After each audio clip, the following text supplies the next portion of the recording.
வணக்கம் and welcome to 1008 soil project. கூலி மேராய்ஸே ஸ்ரீ மகாமாரியம்மன் ஆலயத்துக்காக 1008 கோவில்லேருந்து மண் எடுத்துக்கிட்டு இருக்கேன். மல்லாக்கா டே 2 பதிவு நம்பர் 4. இன்னைக்கு ஸ்ரீ முத்து மாரியம்மன் ஆலயம் புக்கே புர்வாங் மலாக்கால இருக்கின்ற இந்த ஒரு ஆலயத்திலேருந்து ஒரு பிடி மண் எடுக்க வந்திருக்கேன். தற்பொழுது நீங்க பார்க்குற காட்சி, இவங்க தான் ஆதி அம்பாள். ஆதி காலத்துல மக்கள் இவங்கள தான் வச்சு வழிபட்டுக்கிட்டு இருந்தாங்க. இப்போ நீங்க பார்த்துக்கிட்டு இருக்க அம்பாள் தற்பொழுது கருங்கல் செலவடிவமாக வர வச்சு இப்போ வணங்கிட்டு இருக்காங்க. இவங்க 2 பேரும் ஒரே சன்னதியில வச்சு வணங்குறது பார்க்கறது மனசுக்கு ரொம்ப நிறைவா இருந்துச்சு.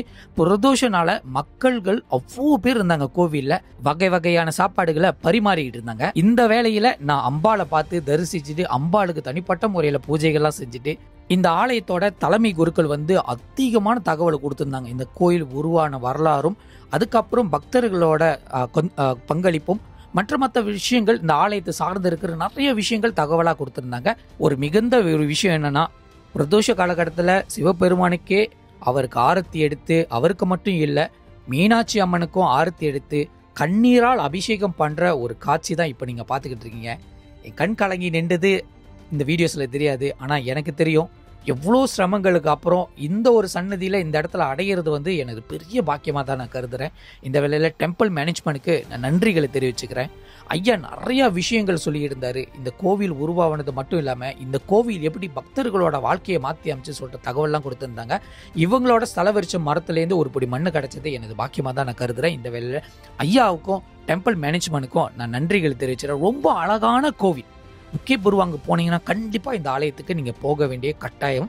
860வது ஆலயத்தை தாண்டி இன்னொரு ஆலயத்துக்கு போக வேண்டிச்சு. இது காலையிலே நாங்கள் போகிறது, ஆனால் நாங்கள் சுற்றி வளைச்சி வரும்போது நேரமாயிருச்சு.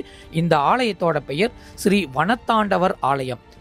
மலாக்கால இருக்கின்ற இந்த ஒரு ஆலயம் 361வது ஆலயம் தற்பொழுது திருப்பணியில இருக்கு. வனத்தாண்டவர் சொன்னது கையோட கண்டிப்பா இது ஒரு முருகர் கோயிலா இருக்கும், இல்லாட்டி ஆஞ்சநேயர் கோயிலா இருக்கலாம் அப்படின்னு பல பேர் நினைச்சிருப்பேன். இல்லை, இது முழுக்க சிவபெருமானோட ஆலயம். இவ்வளோ பெரிய சிவபெருமானோட ஆலயம் தற்பொழுது திருப்பணியில இருக்கு. கண்டிப்பா உங்களால் முடிஞ்ச அளவுக்கு காணிக்கையோ கண்ட்ரிபியூஷனோ இல்லாட்டி நன்கொடையோ நீங்க இந்த ஆலயத்துக்கு தரலாம். திருண்டா வனத்தாண்டவர் ஆலயம்னு கூகுள் நீங்க தட்டி பார்த்தாலே அவங்களோட டீட்டெயில்ஸ்லாம் இருக்கு. நீங்க கான்டாக்ட் பண்ணிட்டு உங்களால் முடிஞ்ச அளவுக்கு காணிக்கையோ கான்ட்ரிபியூஷன் நீங்க தரலாம்.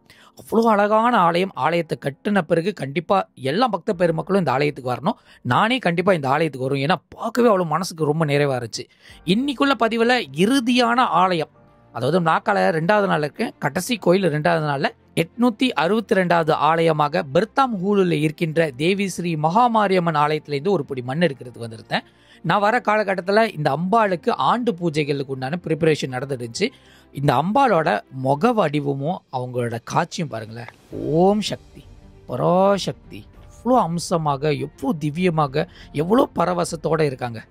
மனசுக்கு அவ்வளோ நிறைவாக இருந்துச்சு. அம்பாலோட திருவிழா முடிஞ்ச பிறகு இந்த ஆலயத்துக்கு கண்டிப்பா திருப்பணி வேலைகள் தொடங்க போறாங்கன்னு சொல்லியிருக்காங்க. கண்டிப்பா பக்த பெருமக்களே உங்களோட அம்பாலோட ஆலயத்துக்கு உங்களால் முடிஞ்ச அளவுக்கு காணிக்கையோ கான்ட்ரிபியூஷன் தந்து அந்த அம்பாளுக்கு தேவைப்பட வேண்டிய வேலைகளை செஞ்சு அந்த அம்பாலோட அருளை பெற்றுக்கொள்ளுங்க.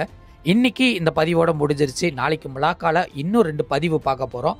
எந்தெந்த ஆலயத்துக்கு போக போறோம் கண்டிப்பா செக் அவுட் பண்ண போறோம். கண்டிப்பா ஃபாலோ பண்ண மறந்துடாதீங்க. இது உங்களுக்கான நிகழ்ச்சி. நான் Chandra Dronacharya. See you soon. Bye.